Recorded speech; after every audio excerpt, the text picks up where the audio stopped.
Bonjour. Je vais commencer par une question personnelle. Où êtes-vous?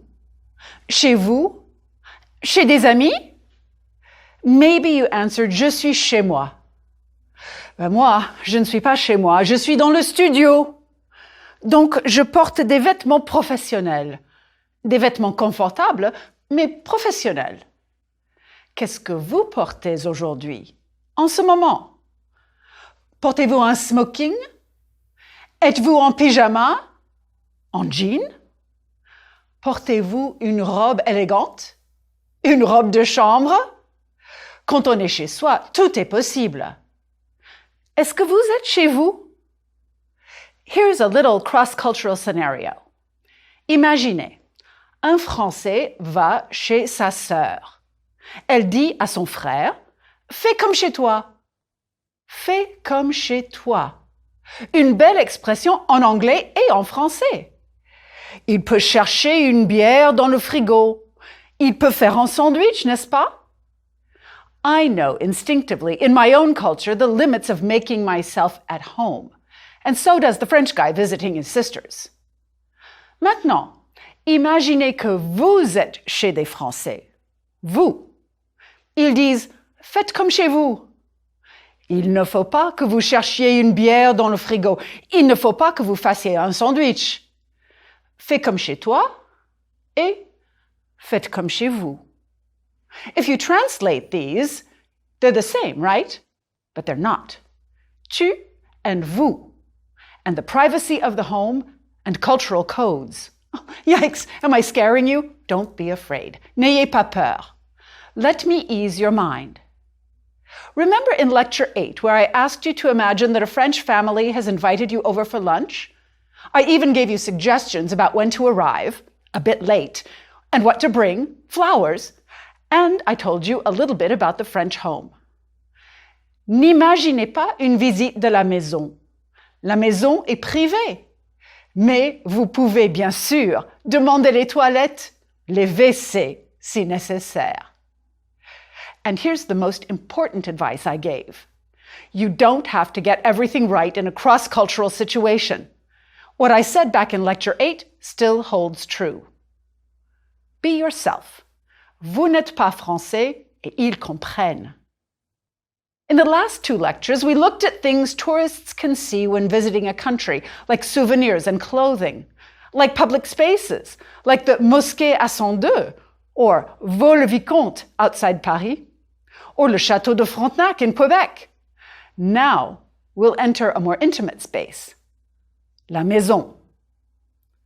La cuisine chez nos amis à Paris est toute petite. Cette cuisine dans une maison de campagne est grande.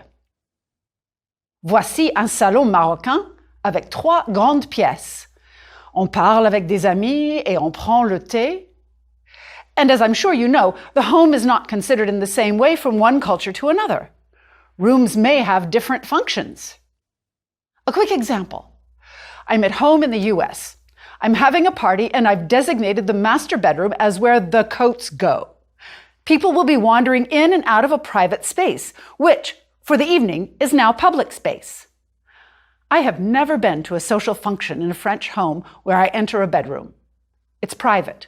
Someone takes my coat and I get it back at the end, no matter how big the party.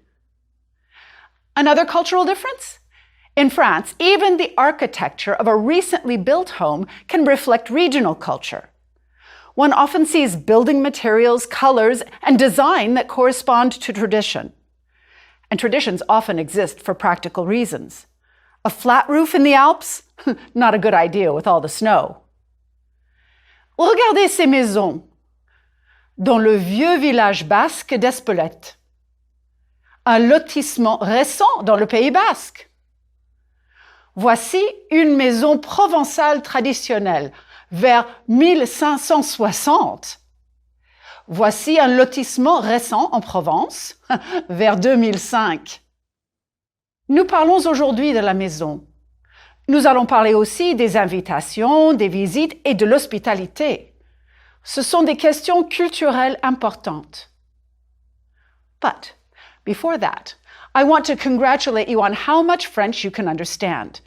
And I want to warn you that now you know enough French to be dangerous. What could be dangerous? Danger number 1. What happens when, in English, you have one word that can be translated in 2 ways in French? You have to choose the right word in French. Cinderella is going to live in a castle. She's going to live a long time. Live and live. Cendrillon va habiter dans un château. Et elle va vivre longtemps. Danger number 2. In French, as in English, there are words, expressions, and constructions that mean close to the same thing. How about, I listen to music in my car. I hear the siren behind me. Rats. Listen versus hear. J'écoute de la musique dans ma voiture. J'entends la sirène derrière moi. Zut. You already know many of these expressions, but I'd like to focus today on the choices you need to make. Let's call these tricky translations.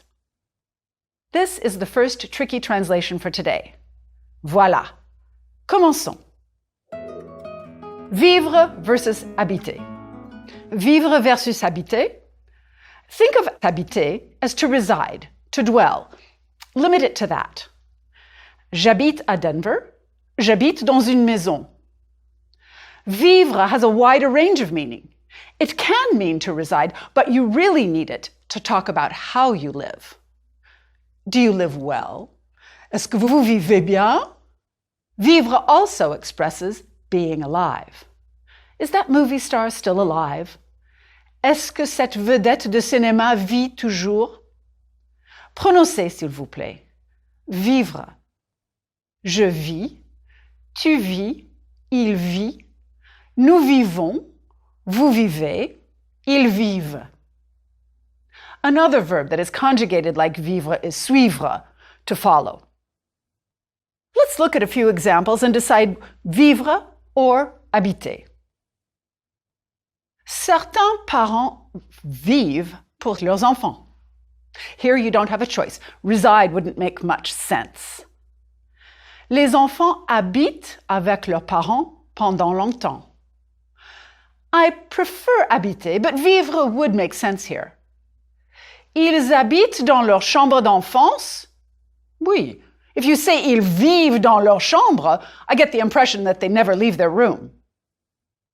Dans certaines cultures, une mère qui vit pour son fils vit une bonne vie. In some cultures, a mother who lives for her son lives a good life.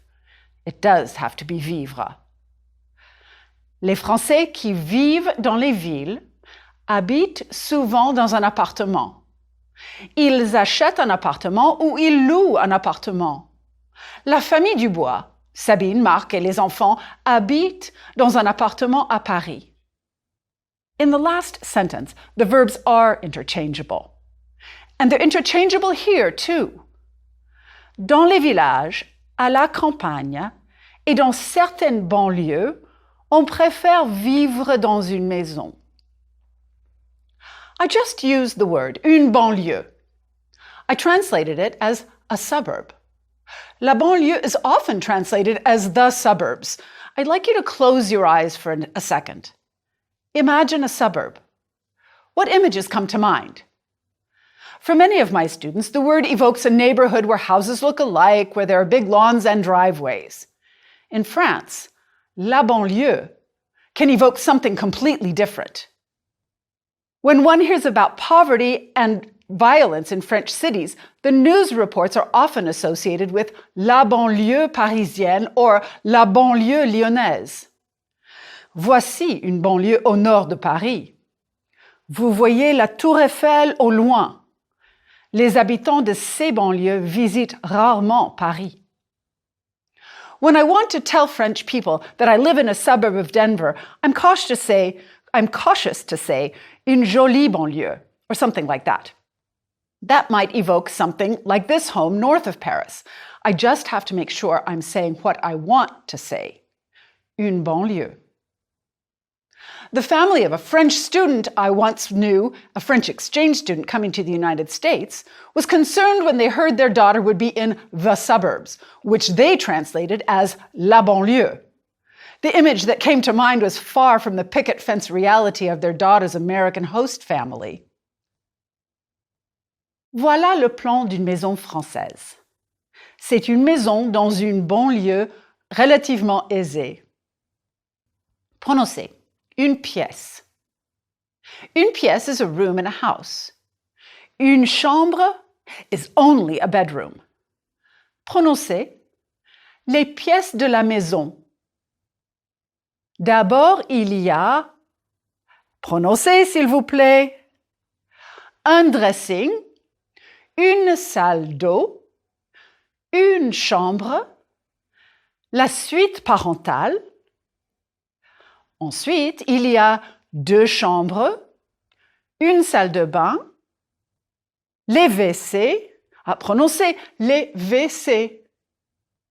Après, il y a le hall d'entrée avec la porte d'entrée, la buanderie.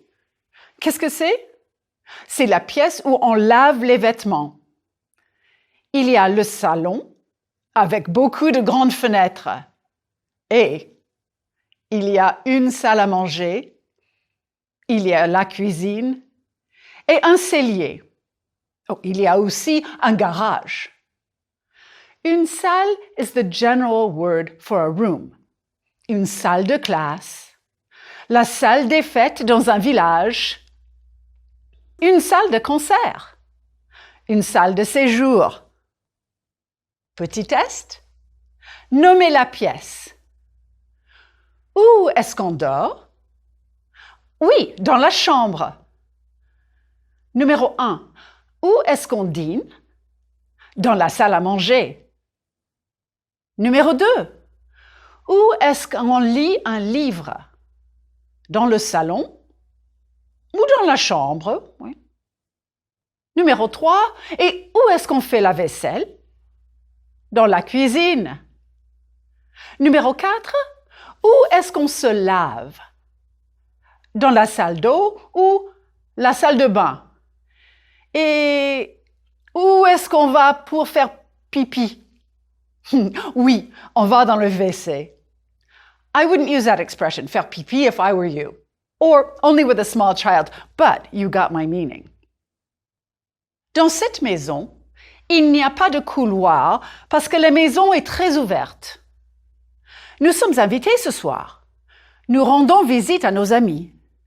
Nous visitons leur quartier pour la première fois.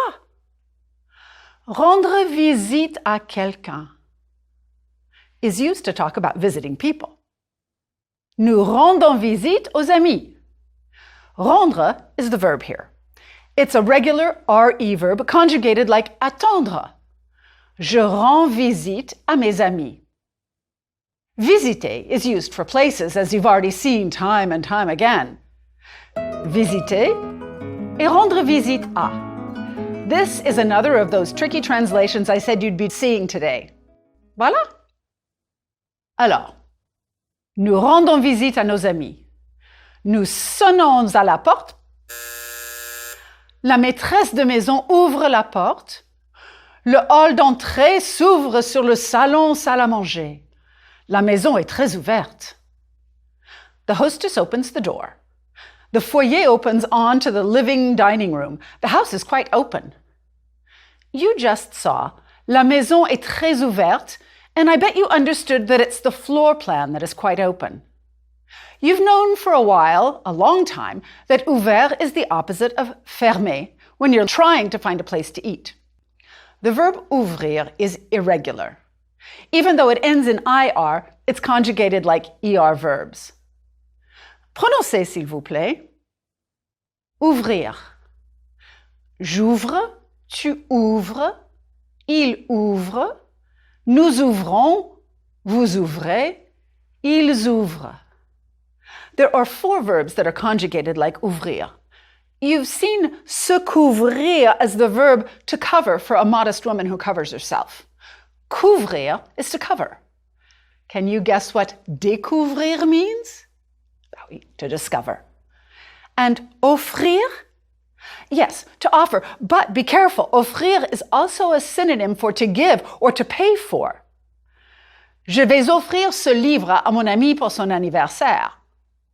Je vais offrir un voyage à Tahiti à ma sœur. I pay.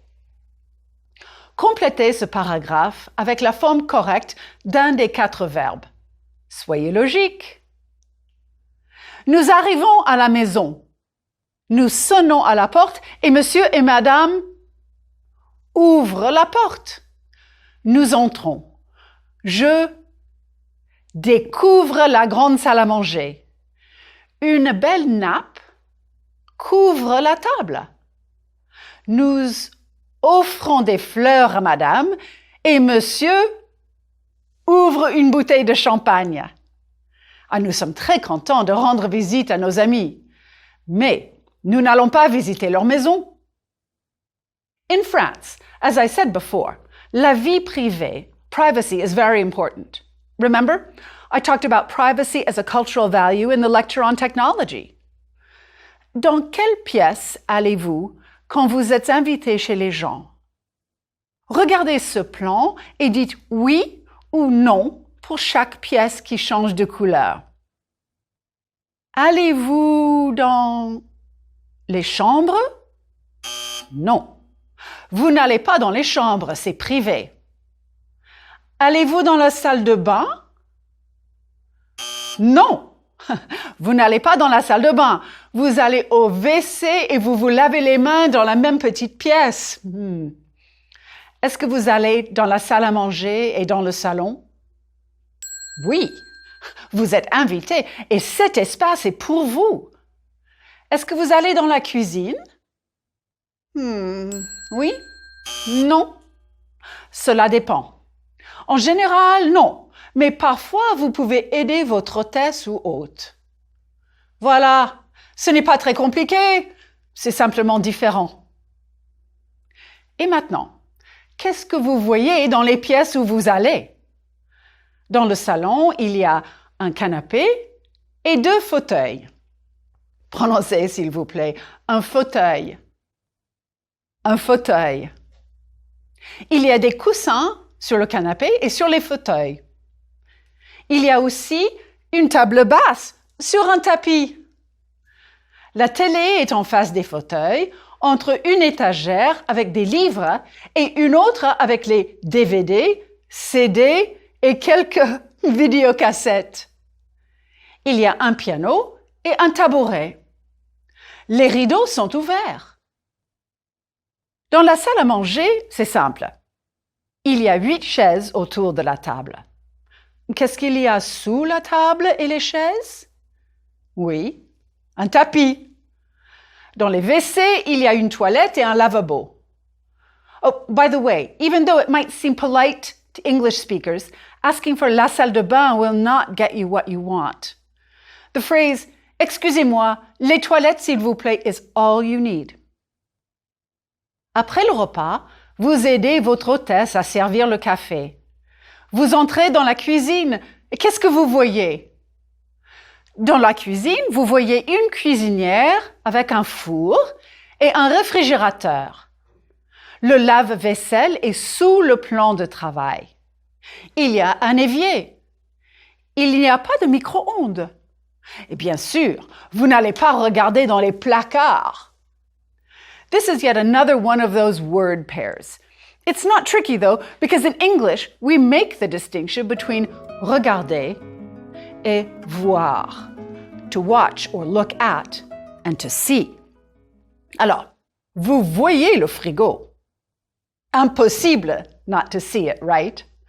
Vous ne regardez pas dans le frigo. Et maintenant, vous aidez votre ami à servir le café. Qu'est-ce qu'il y a dans le reste de la maison? Dans la chambre des parents, il y a un grand lit et 2 tables de nuit. Dans le dressing, il y a un placard et une commode. Dans la salle d'eau, il y a un lavabo, une douche et une toilette. Dans la chambre numéro 1, il y a un petit lit et une armoire. À côté de l'armoire, il y a un petit bureau avec une chaise. Il y a aussi une table de nuit avec une lampe près du lit. Dans la chambre 2, il y a un petit lit en face de l'armoire. La fenêtre est entre le lit et le bureau. Qu'est-ce qu'il y a à côté du lit? Ben oui, une table de nuit. Dans la buanderie, il y a un lave-linge et un sèche-linge. Il y a une table à repasser aussi. L'autre salle de bain est comme la salle d'eau des parents, avec deux petites différences. Il y a une baignoire et il n'y a pas de toilette. Dans le garage, il y a une voiture, une moto et un vélo pour chaque enfant. Une petite révision? Toute petite. Allez. Suivez le modèle. Qu'est-ce qui ne va pas? Modèle. Dans la suite parentale, une commode, un lit, une lampe, un lave-vaisselle, une toilette. Normalement, il n'y a pas de lave-vaisselle dans la suite parentale. Numéro 1. Dans la cuisine, un plan de travail, un four, un lavabo, un frigo. Normalement, il n'y a pas de lavabo dans une cuisine. C'est un évier. That was mean of me. Sink versus kitchen sink. Sorry. Numéro 2. Dans une chambre, une chaise, un lit, une table basse, une table de nuit. Normalement, il n'y a pas de table basse. Numéro 3. Dans une salle de bain, un évier, une baignoire, une douche. Normalement, il n'y a pas d'évier, il y a un lavabo. Okay, that's twice I tried to trick you. Je suis désolée. Excusez-moi, j'ai besoin d'un café. Maybe that will make me nicer. Oh, écoutez, qu'est-ce que vous entendez? J'entends une machine à café. Wait, what did I just say? Écoutez, qu'est-ce que vous entendez? J'entends la machine. This is yet another word pair. It's not tricky because in English we have écouter et entendre, to listen to and to hear. Oh, entendre is conjugated like rendre and attendre. Avant la leçon, j'écoute les instructions du cameraman. Maintenant, j'entends. Je n'entends rien. C'est le silence total. Et merci pour le café. De rien. Vous entendez? Ils apprennent le français avec vous. Ils entendent mes leçons depuis 3 jours. They've been hearing my lectures for 3 days. I did not say ils écoutent mes leçons depuis 3 jours. I didn't say they have been listening to my lecture for 3 days. I bet they have other things to think about. Listening takes focus. Hearing, well, they're still hearing some French. Oui? Oui, oui. Ils entendent mes leçons depuis 3 jours. They've been hearing my lectures for 3 days. To talk about an activity that started in the past and is continuing right now, use this formula. Subject plus verb in the present plus depuis plus a length of time or a time. I have been whatevering for or since. Translation is tricky here. Depuis can mean since or for, depending on the context. Ils entendent mes leçons depuis 3 jours. But also, ils entendent mes leçons depuis lundi, since Monday. This will help. Here are the 2 questions to get you the information you want. Depuis combien de temps est-ce que vous entendez mes leçons? 2 jours, 3 jours? 3 jours. So, depuis combien de temps gets you a length of time? 3 jours. Une question pour vous. Depuis combien de temps habitez-vous votre maison ou votre appartement? 5 mois? 1 an? 5 ans? 10 ans? 30 ans? You might answer, J'habite ma maison depuis 10 ans. That verb. In the present, j'habite equals I have been living. Nice. To find out a starting point, like a time or a date, use depuis quand. Depuis quand habitez-vous votre maison? J'habite ma maison depuis 2005. Depuis quand est-ce que vous entendez cette leçon? Cette leçon, aujourd'hui. Depuis quand est-ce que vous entendez cette leçon? Depuis 5 heures du matin? Mais non. 10 heures. Oui, ils entendent cette leçon depuis 10 heures. How would you translate depuis, given the context? For or since? Tricky translation. Ils entendent cette leçon depuis 10 heures. I hope you translated since. They've been hearing this lecture since 10 o'clock, not they've been hearing this lecture for 10 hours. Depuis. How would you get the following information from me? You want to know how long I've been speaking French. Depuis combien de temps est-ce que vous parlez français? Oui, OK, j'ai 59 ans, je parle français depuis 39 ans. OK. How long have I been living in Denver? Depuis combien de temps est-ce que vous habitez Denver? OK. 1990, 2016, j'habite Denver depuis 26 ans. Et vous? Depuis combien de temps est-ce que vous habitez votre ville? You know, I mentioned lecture 8 earlier today. In that same lecture, you heard, imagine that a French family invites you to lunch. A quick cultural note, however, this might not happen until you know a family rather well, for reasons I'll discuss in a later lecture. To keep my promise, let me restate how dearly the French value their privacy. The home really represents this. Being invited to someone's home is very special. A meal would be prepared with you in mind.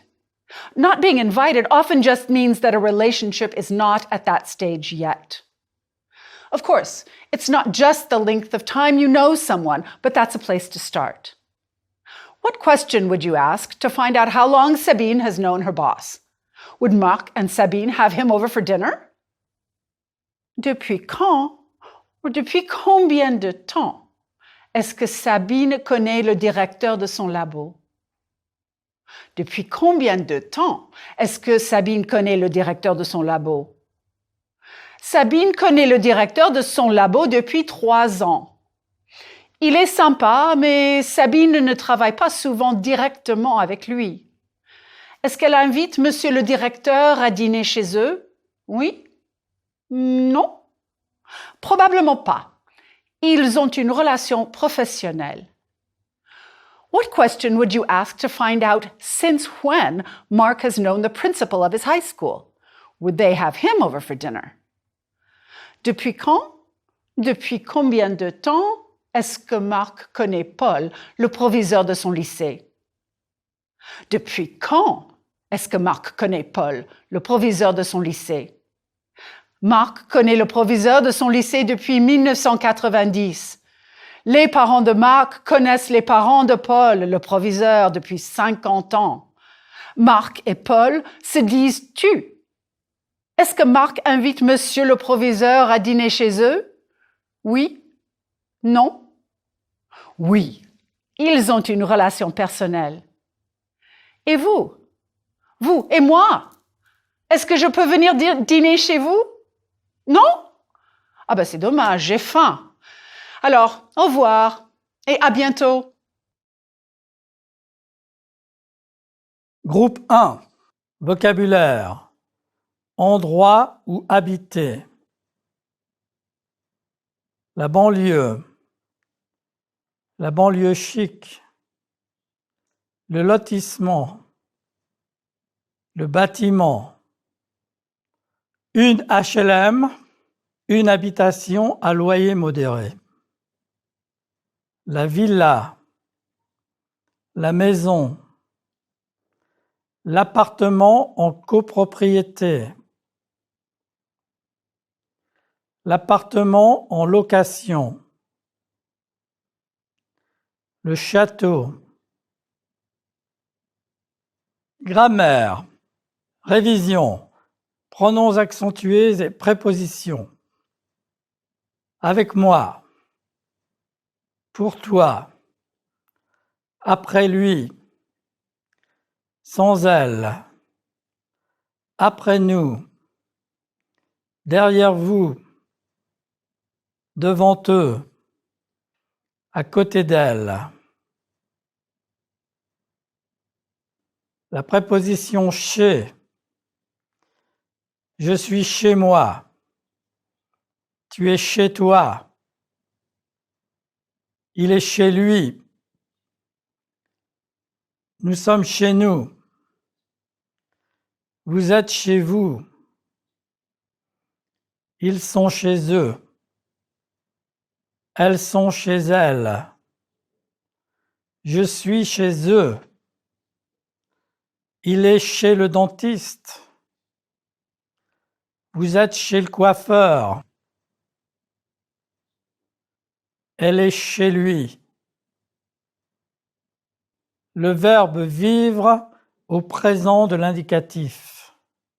Je vis. Tu vis. Il vit. Nous vivons. Vous vivez. Ils vivent. Le verbe ouvrir au présent de l'indicatif. J'ouvre. Tu ouvres. Elle ouvre. Nous ouvrons. Vous ouvrez. Ils ouvrent. Le verbe découvrir au présent de l'indicatif. Je découvre. Tu découvres. Il découvre. Nous découvrons. Vous découvrez. Elle découvre. Le verbe couvrir au présent de l'indicatif. Je couvre. Tu couvres. Elle couvre. Nous couvrons. Vous couvrez. Il couvre. Le verbe offrir au présent de l'indicatif. J'offre. Tu offres. Elle offre. Nous offrons. Vous offrez. Ils offrent. Vocabulaire. Les pièces de la maison. La cuisine. Les chambres. Le salon. La salle à manger. La salle de séjour. Les WC. Les toilettes. La salle de bain. Le garage. La buanderie. Le bureau. La cave. Le sous-sol. Le jardin. La terrasse. Un dressing. Un espace de rangement. Une suite parentale. Une salle d'eau. Un vestibule. Les fenêtres. La porte d'entrée. Un couloir. Les pièces. La salle. La salle des fêtes. La salle de concert. La salle de classe. La salle d'attente. La salle de garde à l'hôpital. La salle d'audience. La salle de conférence. la salle de bal, la salle des coffres, dans le salon, les coussins, la table basse, le canapé, le tapis, le fauteuil, l'étagère, les livres, le piano, le tabouret, les rideaux, dans la salle à manger, les chaises, la table, le vaisselier, le lustre, dans les WC, le lavabo, la toilette, dans la cuisine, la cuisinière, le four, le réfrigérateur, l'évier, le four à micro-ondes, les placards, le lave-vaisselle, dans la salle d'eau, le lavabo, la douche, la toilette, le savon, le shampoing, dans la salle de bain, le lavabo, la baignoire, la douche, le miroir, la serviette de bain, dans la chambre, la commode, la table de chevet, la lampe, l'armoire, le bureau, la chaise, le lit, la fenêtre, dans la buanderie, le lave-linge, le sèche-linge, la table à repasser, dans le garage, la voiture, la moto, le vélo, les étagères, les outils, la tondeuse à gazon. Dialogue. Depuis combien de temps? Tu habites en France depuis combien de temps? J'habite en France depuis 6 ans. Vous écoutez les informations depuis combien de temps? Nous écoutons les informations depuis 10 minutes. Il travaille depuis combien de temps? Il travaille depuis 8 ans. Dialogue. Depuis quand? Tu vis ici depuis quand? Je vis ici depuis le 1er juin. Vous habitez Chicago depuis quand? Nous habitons à Chicago depuis 2004. Vos employeurs offrent des congés payés depuis quand?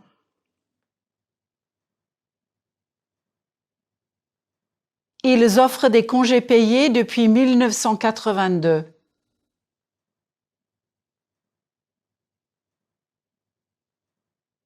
Les sons du français. Les consonnes finales. Final consonants are not usually pronounced in French. For example, the final S of articles is not pronounced unless there is a liaison with another word beginning with a vowel or a mute H. Prononcez, s'il vous plaît, des souvenirs, But, des objets, des hôtels. and the final S of a plural noun is not pronounced. Des billets, des souvenirs, des magasins. However, 4 consonants are often pronounced at the ends of words.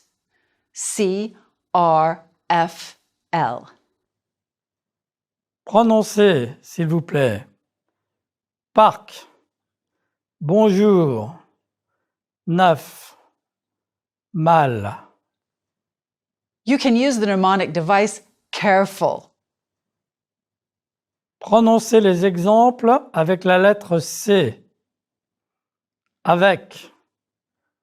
Sac. Lac. Donc.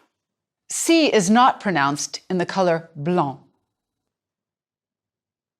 Prononcez les exemples avec la lettre R. Une fleur.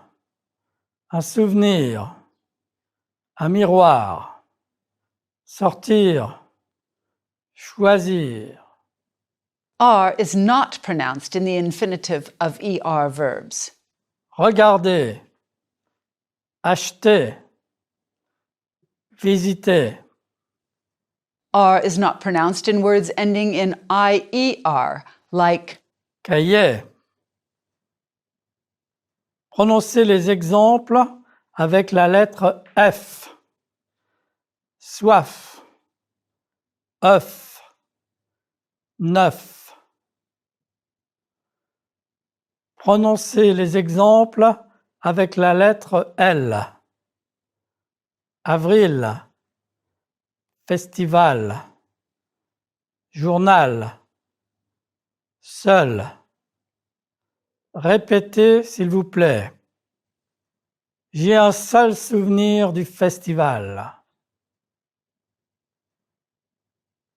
Je visite le parc avec le lac en avril. Groupe 2. Lisez et écoutez. Quand les Français invitent des gens chez eux, on ne peut pas ouvrir toutes les portes et visiter toute la maison. Certaines pièces sont privées. Les pièces que vous allez voir sont probablement la salle de séjour, le salon et les WC. Vous allez peut-être voir la cuisine, mais ce n'est pas sûr. Vous n'allez certainement pas voir les chambres. Si vous êtes des amis depuis longtemps, c'est différent. Écoutez et répétez, s'il vous plaît. Quand les Français invitent des gens chez eux, on ne peut pas ouvrir toutes les portes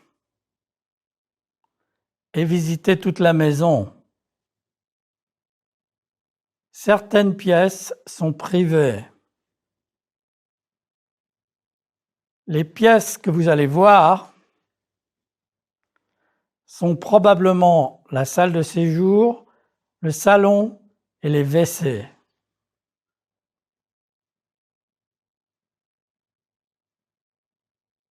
Vous allez peut-être voir la cuisine, mais ce n'est pas sûr. Vous n'allez certainement pas voir les chambres. Si vous êtes des amis depuis longtemps, c'est différent. Écoutez pour comprendre et répondez aux questions. Quand les Français invitent des gens chez eux, on ne peut pas ouvrir toutes les portes et visiter toute la maison. Certaines pièces sont privées. Les pièces que vous allez voir sont probablement la salle de séjour, le salon et les WC. Vous allez peut-être voir la cuisine, mais ce n'est pas sûr. Vous n'allez certainement pas voir les chambres. Si vous êtes des amis depuis longtemps, c'est différent. Question, vrai, faux. En France, les invités peuvent visiter toute la maison. Faux. Les invités ne vont pas dans les chambres. Vrai. Les invités restent dans la salle de séjour et dans le salon. Vrai.